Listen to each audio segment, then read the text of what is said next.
मसीह में प्रिय सभी भाई और बहनों, सबको जय मसीह। प्रभु यीशु के नाम में आमीन। Hallelujah, praise the Lord. दोस्तों, आज हम जो विषय चुने हैं वो है बाइबल अध्ययन करने का आसान तरीका। जी हाँ दोस्तों, आपने सही सुना। द लिविंग गॉड चैनल में मैं प्रभु का दास सुजीत कुमार आपके लिए आज लेकर आया हूँ, जो एक परमेश्वर के विश्वासी हैं। वो अपने आत्मिक जीवन को और स्ट्रॉन्ग करने के लिए, वो अपने आत्मिक जीवन को और मजबूत करने के लिए, यदि वो व्यक्ति जो सचमुच में एक परमेश्वर का विश्वासी है, तो वो अपने जीवन में सुबह और शाम वो अपने जीवन में बाइबल अध्ययन करने का एक तरीका जब अपनाता है, तो उसका आत्मिक जीवन 1 साल में, 5 साल में, 10 साल में बहुत बड़ा एक जागृति परिणाम को ला सकता है। जहाँ तक मेरा विश्वास है, जहाँ तक मेरा एक्सपीरियंस और अनुमान और अनुभव है, क्योंकि मैं 2012 से बाइबल को अध्ययन कर रहा हूँ। आमीन। ठीक उसी प्रकार आपको समय नष्ट ना करते हुए बाइबल अध्ययन करने का आसान तरीका मैं आपको आज 5 टिप्स देने वाला हूँ, जो कि आज भाग पार्ट 1 में है। तो देखिए, बाइबल उत्पत्ति से लेकर प्रकाशित वाक्य तक परमेश्वर का संपूर्ण पवित्र शास्त्र है। 2 तीमुथियुस 3 अध्याय उसका 16 वचन। और बाइबल एक संपूर्ण पवित्र धर्म ग्रंथ, पवित्र शास्त्र पुस्तक परमेश्वर की ओर से है। और बाइबल ना केवल काल्पनिक है, परंतु बाइबल एक मनुष्य के लिए जीवित और इस संसार के लिए प्रमाणित पुस्तक परमेश्वर की ओर से प्रकाशन है। इसलिए पढ़ने वाला व्यक्ति उसको एक अलग नज़रिया से, अलग दृष्टि से पढ़े, क्योंकि परमेश्वर की ओर से मनुष्य से बात करने का पवित्र शास्त्र अर्थात बाइबल, जिसका नाम है, जिसको इंग्लिश में होली बाइबल यानी पवित्र स्क्रिप्चर, पवित्र शास्त्र करके कहा गया है। तो आइए, पहली बात है, जब आप बाइबल अध्ययन करें तो आप 2 मिनट प्रार्थना करना है। तो आइए प्रार्थना कैसे करें वो आपको सिखाते हैं। पवित्र परमेश्वर, मैं आपका पुत्र यीशु के नाम में आता हूँ। प्रभु, हम आपके सिंहासन के पास सिर झुकाता हूँ। मैं आपकी वचन को, आपके जीवित वचन को, आपके पवित्र वचन को ना केवल पढ़ने पाऊँ, परंतु अपने जीवन में लागू करने पाऊँ, अपने जीवन को परिवर्तन करने पाऊँ, आपके जीवन में उस वचन को प्रमाणित देख पाऊँ। मेरे जीवन के लिए जो बाइबल के अंदर आशीर्वाद है, मेरे भविष्य के लिए जो बाइबल के अंदर परमेश्वर की योजना छिपा है, प्रभु वचन अध्ययन करने से हमें आप प्रकाशित कीजिए। हमें बाइबल का वचन याद होने में मदद और सहायता कीजिए। समझने के लिए पवित्र आत्मा हमारी आत्मिक आंखें को खोलिए, यीशु के नाम से आमीन।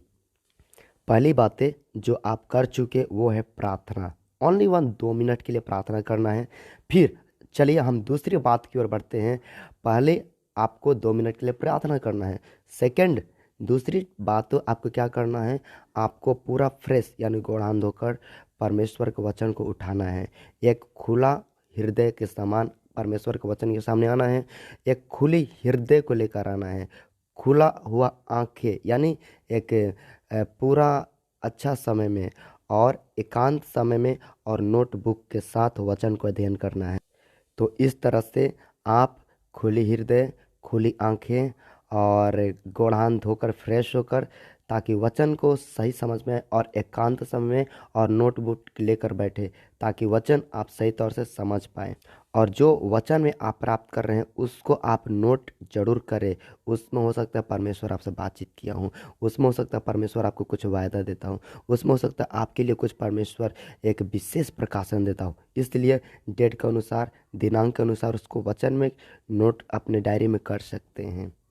तो तीसरी बातें जो मैं आपको बताना चाहता हूँ वह एक चैप्टर है। आप उत्पत्ति से चैप्टर उठाइए या नया नियम से चैप्टर उठाइए, एक अध्याय एक दिन में अवश्य आप अध्ययन कीजिए और फिर उस अध्याय को चुनिए।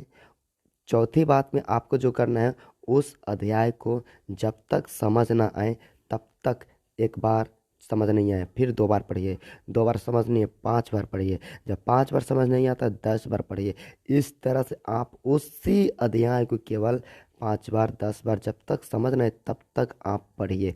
और उस वचन पूरा अध्याय यदि जब समझ में आ जाता है तो आप उस चैप्टर के अंदर, आप उस अध्याय के अंदर आपको करना क्या है, 5वीं बात मैं आपको वो बताने जा रहा हूँ। उसमें आपको ये देखना है क्या है, क्यों है, कहाँ है, कैसे है और कब है। इस प्रकार के वचन को अंदर आप पूरा पूरा खंगारते रहिए, पूरा पूरा खंगारते रहिए जब तक नहीं मिलेगा तब तक। ये 5 प्रश्न जो 5वां पॉइंट में हम आपको बताए हैं क्या है।